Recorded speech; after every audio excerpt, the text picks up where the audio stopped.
BA प्रथम वर्ष हिंदी ऐच्छिक इस विषय के रूप में 2 प्रश्न पत्र हैं, जिसमें से पहला प्रश्न पत्र हिंदी उपन्यास साहित्य है, जिसमें से दोनों उपन्यास यशपाल रचित अमिता और मन्नू भंडारी रचित आपका बंटी, इन दोनों की पीडीएफ फाइल मैंने हमारे व्हाट्सएप ग्रुप पर साझा की है, आप वो ज़रूर देखें। कल हमने आरंभ किया था कि किस प्रकार से अमिता उपन्यास का कथासार है। इसमें हमने ये देखा था कि किस प्रकार से महाराज करवेल अशोक के साथ युद्ध में विजयी तो हुए थे, मगर घायल अवस्था में लौटे थे और 1 वर्ष उनकी शल्य चिकित्सा और उपचार करने के बावजूद उनकी मृत्यु हो गई और मृत्यु से पहले उन्होंने अपनी बेटी अमिता, जो 6-7 साल की बालिका है, उसका युवा राज्याभिषेक कर दिया गया और महाराज ने जाते जाते यह वचन लिया कि उनके वंशधरों और कलिंग राज्य की रक्षा करेंगे। जो मंत्री परिषद के सदस्य हैं, जैसे महामंत्री आचार्य सुकंठ हैं, महासेनापति भद्रकीर्ति हैं,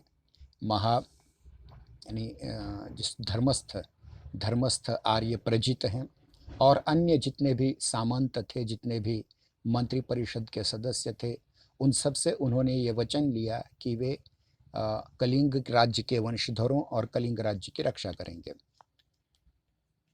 परंतु महाराज के मरने के उपरांत कलिंग राज्य को आरक्षित जान करके सम्राट अशोक फिर से एक बार चढ़ाई कर देता है, आक्रमण कर देता है और उस आक्रमण से पूर्व जिस ओर से आक्रमण कलिंग पर हो रहा था, उस उत्तर पश्चिमी दिशा से जो आक्रमण हो रहा था, उसमें एक गांव आता था और उस गांव की झोपड़ियों और लोगों को हटा करके वहां नया किला, नया सैनिक स्कंधावर, सैनिक शिविर बनाने की प्रक्रिया आरंभ हो चुकी थी, जिसे देख करके महारानी नंदा, जो अमिता की माता है, वो चिढ़ गई थी और उन्होंने ये कहा था कि हमें किसी प्रकार से किला नहीं चाहिए, कोई दुर्ग नहीं चाहिए, राजप्रासाद नहीं चाहिए। और वह ये बताती है कि किसी भी प्रकार से लोगों को हटाया नहीं जाएगा, उनकी झोपड़ियाँ हटाई नहीं जाएंगी, जलाई नहीं जाएंगी, तोड़ी नहीं जाएंगी। इस प्रकार से पहला पृष्ठ हमने पूर्ण किया था। अब चलते हैं दूसरे पृष्ठ की ओर। दूसरे पृष्ठ में यह कहा गया है कि युवती राजदासी हिता, युवराजी अमिता की अलिंद में प्रतीक्षा कर रही है। अलिंद मतलब ऐसा मार्ग जहां से बगीचा में जाना हो। उसके साथ मतलब अमिता के साथ बभरू नाम का एक कुत्ता था, छोटा कुत्ता, कुत्ते का पिल्ला यूं कहेंगे। कुछ समय के उपरांत युवराजी अमिता अलिंद में प्रकट हो गई, मतलब आ गई। अमिता का वर्णन कैसा है देखिए। अमिता के बाल काले काले थे, मतलब उसके छोटे छोटे बाल जो थे वो काले काले बाल थे, चिकने काकुल, काकुल मतलब बाल, मोतियों की लड़ियों से गूंथे हुए थे, मतलब उसके जो बाल थे उस पर मोतियों की लड़ियां बांध दी गई थी। उसके शरीर पर सोने की तारों से कढ़े, मतलब उसके शरीर पर जो वस्त्र था उसकी किनार सोने की तार से बनाई गई थी। कढ़े लाल दुशाले के कपड़े की बंडी थी, मतलब उसके शरीर पर छोटी सी बंडी थी जो लाल कपड़े से बनी हुई थी, लाल दुशाले से, रेशम से बनी हुई थी और जिसके किनारे पर सोने से नक्काशी की गई थी। उसके उदर पर, उदर मतलब पेट, उसके उदर पर पीले रेशम का छोटा सा शाकट था, शाकट मतलब साड़ी। उसके पेट पर एक प्रकार की साड़ी थी, शाटक उसे कहा जाता संस्कृत में। और ये जो साड़ी थी वो सोने की मेखला से, मेखला मतलब करधनी, मराठी में करदोड़ा, उससे बंधी हुई थी। उसकी कोमल कलाइयों में रत्न जड़ित कंगन, छोटे छोटे कंगन थे। उसकी कलाइयों में क्या थे? रत्नों से जड़ित सोने के कंगन थे। चंद्रहार, उसके गले में एक चंद्रहार भी था जो उछल कूद के कारण बालों में कंधे पर लटका हुआ था। मतलब जो सामने आना चाहिए वो कंधे पर अटक गया था। छोटी बालिका है 6-7 साल की, तो वो दौड़ रही है, कूद रही है, भाग रही है। तो धीरे धीरे ये आपकी समझ में आना चाहिए कि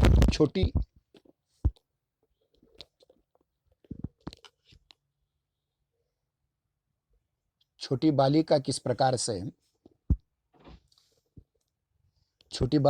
प्रकार से उछल कूद करती है, खेलती है, और इस खेल में उसे किस प्रकार से उसका रत्नहार जो है, चंद्रहार जो है, कंधे पर अटक चुका है। उसके पीछे पीछे एक वृद्ध राजकंचुकी, एक बूढ़ा व्यक्ति जो राजकंचुकी, कंचुकी का मतलब ये होता है कि ऐसा दास व्यक्ति जो राजवर्ग की सुरक्षा के लिए तैनात किया जाए। ध्यान रहे, इसके बाद इस शब्द का उल्लेख ज़्यादा नहीं किया जाएगा, मतलब अर्थ नहीं बताया जाएगा। राजकंचुकी मतलब राजवंश के स्त्रियों और बच्चों की रक्षा के लिए नियुक्त किया गया मनुष्य जो वृद्ध है, उसका नाम है उद्दाल। उसके पीछे पीछे आता वृद्ध राजकंचुकी उद्दाल लंबे चोगे पर, मतलब उसका जो उसके जो कपड़े हैं वो लंबा चोगा है, जिस प्रकार से कोर्ट में वकील वगैरह पहनते हैं ना, काले रंग का, उस प्रकार से। और उस पर राजकीय चिन्ह बंधा हुआ था, मतलब उसके कपड़े पर ऐसा कोई राजकीय चिन्ह था जिससे ये पहचान में आ जाए कि वह कलिंग राज्य का एक प्रमुख कर्मचारी है। लेकिन वो मतलब जैसे अमिता दौड़ते हुए आई थी छोटे बच्चे की उछल कूद में, ये वृद्ध व्यक्ति है। वृद्ध व्यक्ति हाँफ रहा है, मतलब वो लड़की के पीछे अमिता का पीछा करते करते आ रहा है, लेकिन वो स्वयं वृद्ध होने के कारण हाँफ रहा है। हाँफ रहा है मतलब गहरी गहरी सांसें ले रहा है। उद्दाल के पीछे एक वृद्धा दासी भी आ रही थी जिसका नाम था वापी। अब देखिए कौन कौन आ गया। अमिता का कुत्ता बभरू, अमिता के पीछे उद्दाल, उद्दाल के पीछे वापी, और इन सब की प्रतीक्षा करने वाली हिता। मतलब 5 पात्र हमारे सामने आते हैं। राजदासी हिता, युवराजी अमिता, उसका कुत्ता बभरू, उसके पीछे आता हुआ राजकंचुकी उद्दाल, और एक वृद्ध दासी वापी। और ध्यान रहे, वापी और हिता में एक संबंध है। वापी वृद्धा है और हिता युवती है। हिता की माता वापी है, ध्यान रहे। अमिता कुत्ते को पुचकारने लगी थी। अब छोटे से उस कुत्ते के बच्चे के साथ वह खेल रही थी, उसे पुचकार रही थी। हिता बभरू की सांकल को, और ध्यान रखिए कुत्ता बंधा है एक सांकल से, साखड़ी, उस सांकल से बंधा हुआ है, और वो सांकल, वो जंजीर हिता के हाथ में है। हिता जो राज दासी है, उस राजदासी के हाथ में, उस राजदासी के हाथ में सांकल है जो कुत्ते से बंधी हुई है। कुत्ते का नाम है बभरू, और इसलिए वो खींच कर रखती है अपनी ओर कि कहीं कुत्ता अपनी जीभ से अमिता के मुंह को चूम न ले, यानी चाट न ले उसे। वापी अमिता को जूता पहनाना चाहती है। बच्ची के पैर में कुछ पहना हुआ नहीं है, और वो उद्यान से जा रहे, हो सकता है कि कोई कांटा चुभ जाए, इसलिए वापी जो वृद्धा दासी है वह अमिता को जूते पहनाना चाहती है, कोई पादत्राण पहनाना चाहती है, परंतु अमिता पहनती नहीं है। और वो प्रमद उद्यान में, मतलब बगीचे में वैसे ही बिना कुछ पैरों में पहने उतर जाती है। अमिता की आयु 6 वर्ष की है। कितने वर्ष की है? 6 वर्ष की है। ज्योतिषी की गणना के अनुसार जब अमिता पैदा हुई थी उस समय, देखिए हिंदू धर्म में बच्चे की कुंडली निकाली जाती है, और उस कुंडली के द्वारा उसके भविष्य की घोषणा भी की जाती है, और उसके अनुसार वो जो करेगी, उसके अनुसार उस संतान जो करेगी उसके अनुसार उसका नाम रखा जाता है। ज्योतिषी ने गणना करके यह कहा था कि राजकुमारी अमित वैभव की अधिकारी होगी। और अमित, अमित मतलब जो गिनी नहीं जा सकते, अमित जिसे गिना नहीं जा सकता, ऐसे पराक्रम की स्वामिनी होगी, इसलिए इसका नाम अमिता है।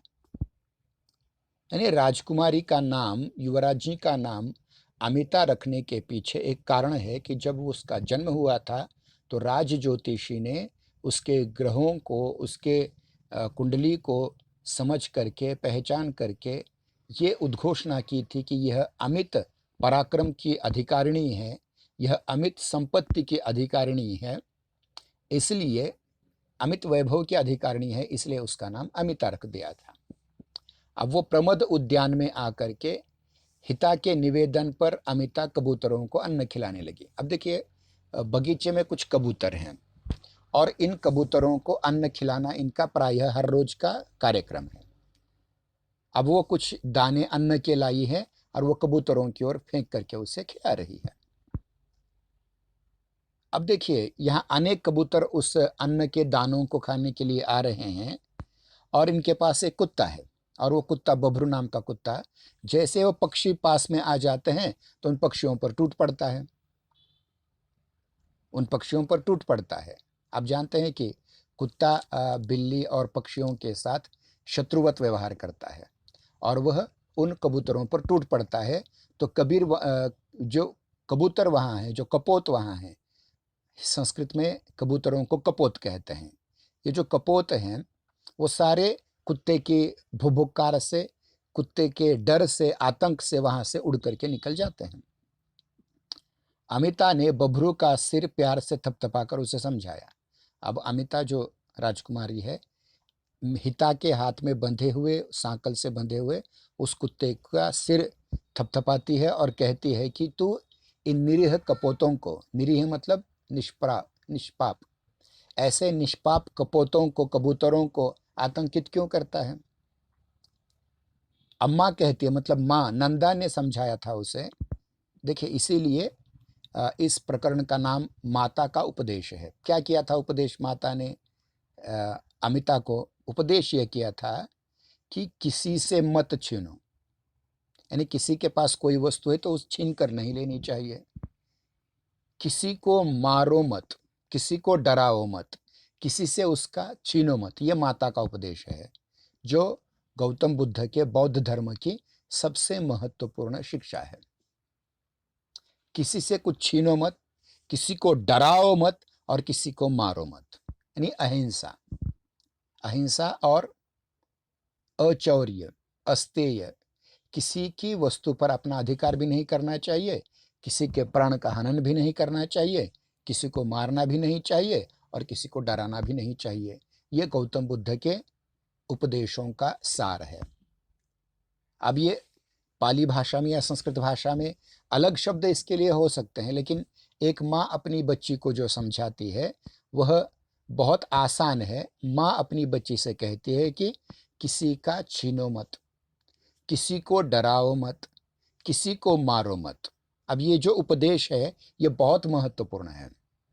आगे वो अमिता कुत्ते से कहती है, अगर तू भूखा है, तू कबूतरों को खाना चाहता है तो तुम्हें हम दूध भात खिलाएंगे।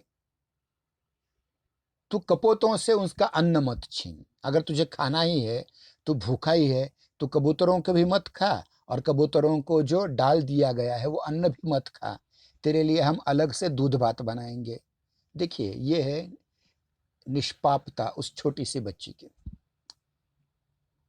जो है तो युवराज जी, लेकिन माँ ने जो उपदेश दिया है उस उपदेश के चलते वह अपना काम कर रही है। हिता के बहुत साहस बढ़ाने पर फिर पक्षी राजकुमारी के शरीर पर जा बैठे। कुछ कबूतर आ गए और वह राजकुमारी अमिता के किस कंधे पर, कभी सिर पर, कभी शरीर पर आकर के बैठ गए। और ऐसा देखते ही फिर से बभरू पक्षियों की ओर दूने क्रोध से झपटा, दुगुने क्रोध से झपटा। मतलब वो नहीं चाहता था कि अमिता के शरीर पर कोई दूसरा आकर के बैठ जाए। अब इस मिस से, इस काम से उसने क्या किया कि पक्षियों की ओर वो फिर से क्रोध से आगे बढ़ा और पक्षी फिर से भयभीत होकर के उड़ गए। मतलब पहले जो उड़े हुए पक्षी थे वो किसी प्रकार वापिस आए थे, फिर से कुत्ते ने उन पर आक्रमण किया, बभरू ने उन पर आक्रमण किया और फिर वहाँ से वापिस चले गए।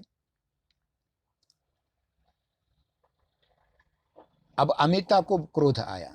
अमिता जिन कबूतरों को खाना खिलाना चाहती थी, दाने खिलाना चाहती थी, अन्न खिलाना चाहती थी, उनको बार-बार ये बभरू डरा रहा है, तो थोड़ा-सा क्रोध अमिता को भी आ गया और अमिता ने कहा कि हम इसे दंड देंगे, सज़ा देंगे। इसने जंजीर से बांध करके बंदी बना दो। अब देखिए कि पहले एक सांकल से वो कुत्ता बंधा हुआ था, एक सांकल से वो कुत्ता बंधा हुआ था। अब वो कहते हैं कि और इसे बंदी बना दो और बांध दो। अब जो वहाँ राजकंचु की एक वृद्ध वृद्ध राजकंचु की उद्दाल नाम का जो पुरुष, वृद्ध पुरुष उपस्थित था, उसने अबोध पशु पर मतलब कुत्ते पर जो क्रोध युवराज जी का आया, उसके लिए क्षमा प्रार्थना की, माफ कर दो, कुत्ता ही तो है, क्या समझ में आता है उसे, वगैरह वगैरह कह करके।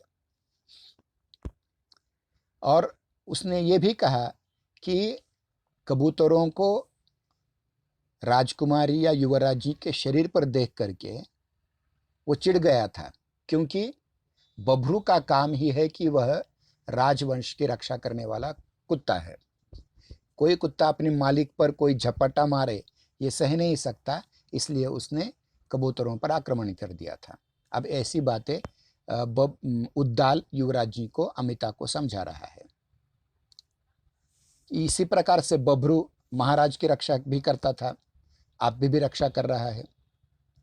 तभी एक दासी ने कंचुकी को संदेश दिया कि महारानी नंदा युवराज जी अमिता को अभिमंत्रित जल का आचमन करने के लिए और आशीर्वाद देने के लिए बुला रही है। अब देखिए हुआ क्या था। नंदा बौद्ध चैत्य में जाकर के महात्मा गौतम बुद्ध की मूर्ति की पूजा करके हुए आई थी और उस पूजा के समय जो उसे वहाँ के जो पुजारी थे, महास्थविर थे, उन्होंने उन्हें एक अभिमंत्रित करके पानी का एक पात्र दिया था और इस पानी के पात्र का पानी वो अमिता को पिलाना चाहती थी। उसे आचमन कहते हैं, विराचमन कहते हैं। तो अमिता मतलब एक दासी ने आकर के बताया कि इस उद्यान से, इस बगीचे से आपको कहाँ जाना है, तो माता नंदा, राजमाता नंदा, यूँ कहेंगे कि महारानी नंदा के कक्ष में जाना है, जहाँ वे अमिता की प्रतीक्षा कर रही हैं कि वह उन्हें अभिमंत्रित जल से आचमन कराएं। आचमन कैसा होता है, पानी ऐसा डाल लेते हैं और ऐसा पी जाते हैं। तो ये आचमन कराना और आशीर्वाद के लिए महारानी नंदा ने युवराज जी या राजकुमारी अमिता को बुलावा भेजा है। इस प्रकार से एक दासी ने संदेश दिया। अमिता अपनी मां नंदा के पास पहुंच जाती है और बताती है कि बभरू कपोतों से उनका खाना छीन रहा था, इसलिए उसे बांध करके दंड दिया है। महारानी को इस बात की प्रसन्नता होती है। महारानी खुश हो जाती हैं कि वे अपनी पुत्री पर अच्छे संस्कार कर रही हैं। अहिंसक महात्मा गौतम बुद्ध जी के विचारों से वह बच्ची आचरण कर रही है कि वो किसी से छीन नहीं रही है। मतलब कहीं कहीं जो गौतम बुद्ध के विचारधारा के विरोध में अगर कोई उसके सामने हिंसावादी कोई घटना घटती है तो उसका वो विरोध करती है। इसलिए माता खुश हो जाती है, प्रसन्न हो जाती है। वह अपनी बच्ची को अभिमंत्रित जल का आचमन करवाती है और भगवान का आशीर्वाद लेने के लिए कहती है, भगवान गौतम बुद्ध का आशीर्वाद देने के लिए कहती है। अब देखिए इसके पहले क्या घटना हुई थी कि चैत्य में जब महारानी नंदा पूजा के लिए गई थी तो उसकी ओर वहाँ के गांव के कुछ लोग आए थे और कह रहे थे कि हमारी झोपड़ियाँ छीनी जा रही है, तोड़ी जा रही हैं, हमारी ज़मीनें छीनी जा रही हैं, युद्ध के आशंका से, युद्ध के भय से वहाँ दुर्ग बनाया जा रहा है। तो महारानी नंदा ये कंचुकी से पूछती है, क्या ये सच है? क्या तुमने सुना है कि कोई नया दुर्ग या राजप्रासाद बन रहा है? तो कंचुकी सहमति प्रकट कर देता है, हाँ। वो बताता है कि ऐसा सुना है कि फिर से युद्ध होने वाला है, चंड अशोक फिर से आक्रमण करने वाला है। महारानी को यह अनुचित प्रतीत होता है कि सर्वसामान्य जनता की झोपड़ियां तोड़ करके, उनकी जमीनें छीन करके वहां सैनिक स्कंधावर बनाना, वहां दुर्ग बनाना या राजप्रासाद बनाना महारानी को अनुचित प्रतीत होता है।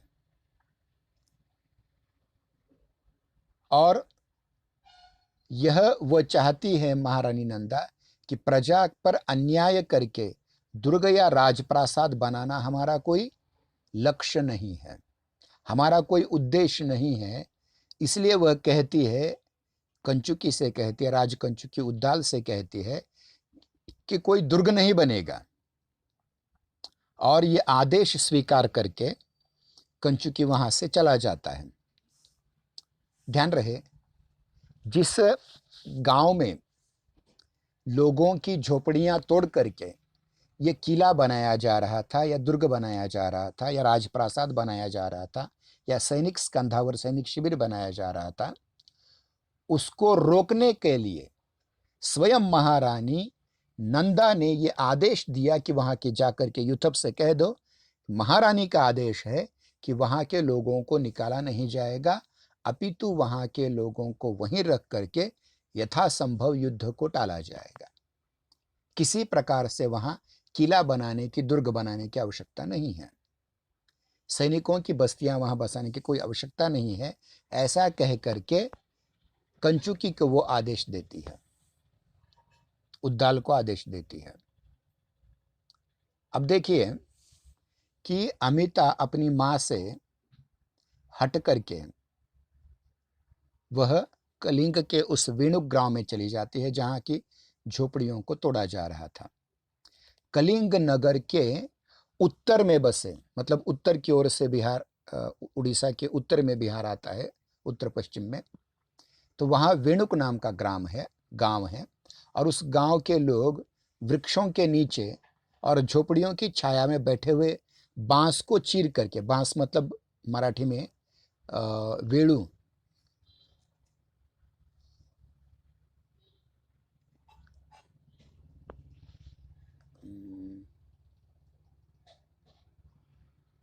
तो उस वेणु से वो काट करके, बांस को काट करके वहां चीर करके उसकी डलियां बना रहे थे। क्या बना रहे थे?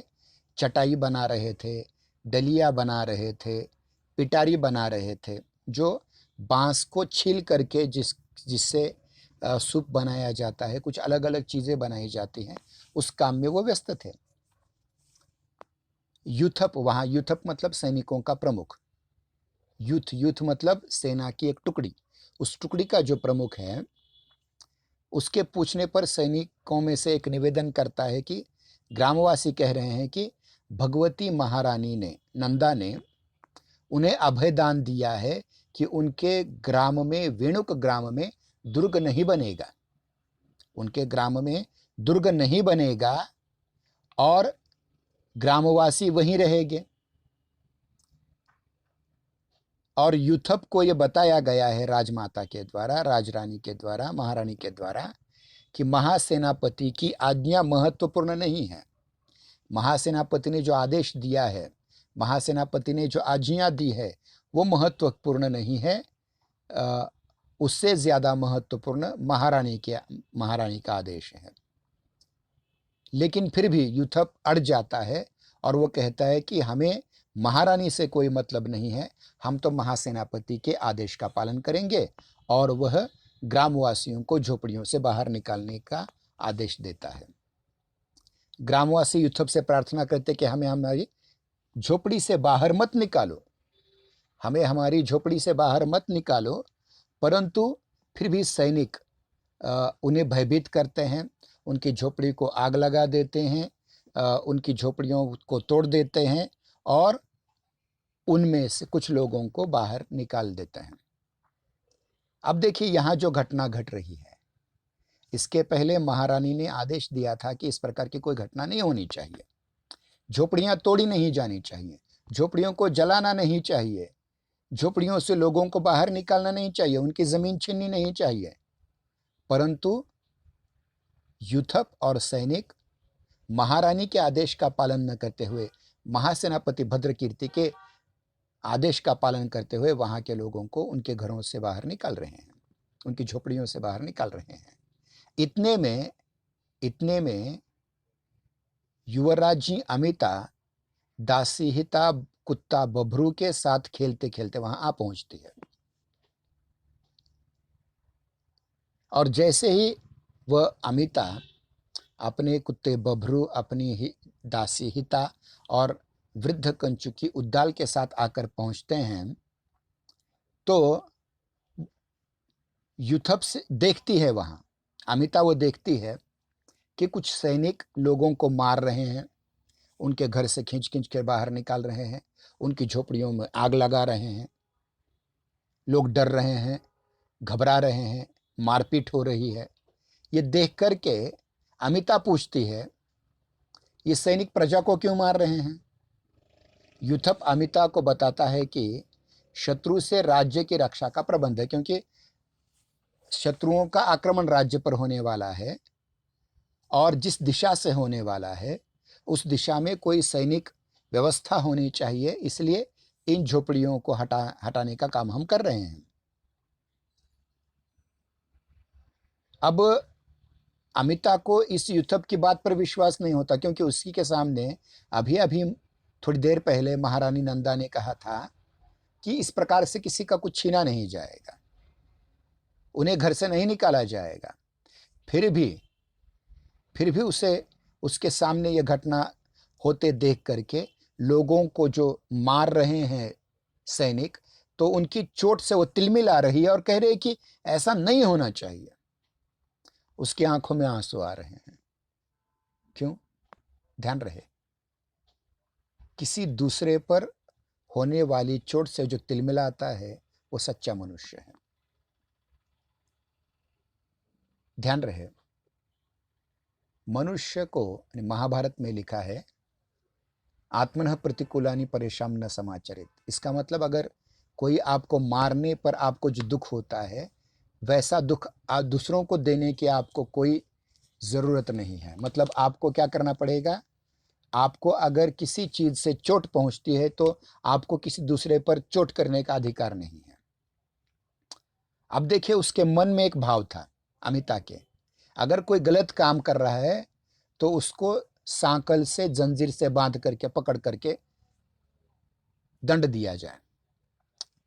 वह यूथप से कहती है कि तुम जो खेल रहे हो ये खेल बहुत बुरा है, लोग रो रहे हैं, लोगों के शरीर से खून निकल रहा है, इसलिए लोगों को मारो मत, ऐसा खेल मत खेलो, तुम दूसरों को क्यों मार रहे हो? अगर तुम इससे ज्यादा मारोगे तो हम भी इस कुत्ते को जिस प्रकार हमने जंजीर से बांध दिया वैसे तुम्हें भी बांध कर दंड देंगे। अब देखिए कि छोटी सी राजकुमारी है, राजकन्या है, उसे इतना पता है कि जो कुछ गलत काम करता है तो उसे दंड देना चाहिए। वृद्ध कंचुकी समझाता है कि जिस प्रकार कुत्ते को सांकल से बांधते हैं, जंजीर से बांधते हैं, वैसे मनुष्यों को बांधा नहीं जाता। फिर भी हिता की सहायता से अमिता यूथप को जंजीर से बांधती है और उसे खींच कर हंसने लगते देख करके। मैंने इसे पकड़ा है, हंस रही है उसे देख करके, मैंने इसे पकड़ लिया, अब ये कोई लोगों को नहीं मारेगा। यानी कुत्ते के गले में जो जंजीर है वो उसके गले की जंजीर निकाल करके, सांकल निकाल करके उस यूथप के गले में पहना देती है और उसे खींचती है, हंसने लगती है। यूथप को बड़ा गुस्सा आता है, अपमानित महसूस करता है, वो अपमानित स्वयं उसका लगता है कि मेरा अपमान हुआ है। कंचुकी सैनिकों को चेतावनी देता है, सूचना देता है कि महारानी ने आदेश दिया है कि वेणुक ग्राम के किसी भी झोपड़ी को कोई धक्का नहीं लगाएगा। वहां की प्रजा को महारानी ने स्वयं, महारानी नंदा ने अभयदान दिया है, इसलिए उन पर कोई आक्रमण नहीं होगा, उनका कोई कुछ बिगाड़ेगा नहीं। अब देखिए कि प्रजा का निवास जो छीना जा रहा है वो छीना नहीं जाए। जैसे ही यह आदेश महारानी का वृद्ध राजकंचु की उद्दाल सुनाता है तो सारी प्रजा खुश हो जाती है और वो सारे के सारे महारानी की जय जयकार कर देते हैं, युवरानी की जय जयकार करते हैं। महारानी नंदा की जय हो, युवराजी राजकुमारी अमिता की जय हो, इस प्रकार से वे जय घोष करते हैं। अमिता क्या करती है इसके बाद, उस यूथप को जिसको जंजीर से बांध दिया गया था उसको खींचते हुए अपनी माता के पास ले आती है। और राजमाता मतलब कौन, महाराज करवेल की माँ, वो भी है। महाराज करवेल की माँ राजमाता और महाराज करवेल की विधवा पत्नी महारानी नंदा, इन दोनों के पास उसे खींच कर ले जाती है और कहती है कि यह दुष्ट पुरुष यूथप लोगों को मारता है, डराता है, इसलिए इसे हम दंड के रूप में बांध करके यहां ले आए हैं। आज हम यहां रुक जाएंगे, कल की तासिका में इसके उपरांत का भाष्य हम करने की कोशिश करेंगे। और जो मैंने अमिता और आपका बंटी दोनों उपन्यासों की पीडीएफ आपके व्हाट्सएप ग्रुप पर साझा की है, उसके प्रिंट आउट निकाल लीजिए और पढ़ना आरंभ कर दीजिए। और आपको कोई शंका आ जाती है तो उस शंका का निरसन करने के लिए हम तो हर रोज़ प्रस्तुत हैं ही। आज इतना ही काफ़ी है। नमस्ते, कल फिर इसी समय मिलेंगे। धन्यवाद।